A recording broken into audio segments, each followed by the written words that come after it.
Welcome to my channel. In this video, we will discuss about what is an API. Have you ever wondered how different software applications communicate with each other? How does your mobile app fetch data from a remote server? Or how does your website interact with a payment gateway? The answer lies in APIs. API stands for Application Programming Interface.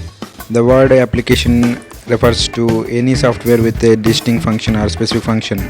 Interface can be through a contact service between two applications. It is a set of protocols, routines, and tools for building software applications. An API specifies how software components should interact and what data should be exchanged between them. API provides security. Think of API as a bridge between two different software applications. It enables them to communicate with each other and exchange data seamlessly. API having a API key for verification. APIs are developed by software developers and they can be either public or private. Public APIs are available to third-party developers to use their applications, while private APIs are used internally within an organization only.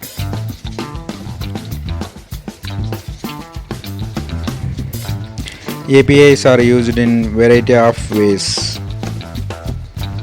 For example, when you use a mobile app that fetches data from a remote server, it's use API to get that data. APIs are faster in some cases. Another example is a payment gateway that processes payment for an e-commerce website.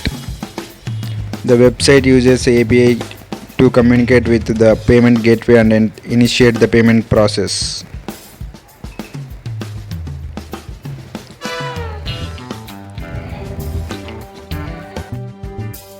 APIs are typically designed using a specific programming language and they follow a set of rules for conversation. They use HTTP requests to send and receive data, and they can be accessed using variety methods such as get, put, post, and delete. Testing an API is an essential part of the development process. Developers use tools such as Postman to test the API and ensure that it's working correctly. In conclusion, APIs are a critical component of modern software development. They enable applications to communicate and exchange data, making it possible for us to build complex software systems that work seamlessly. Thank you for watching.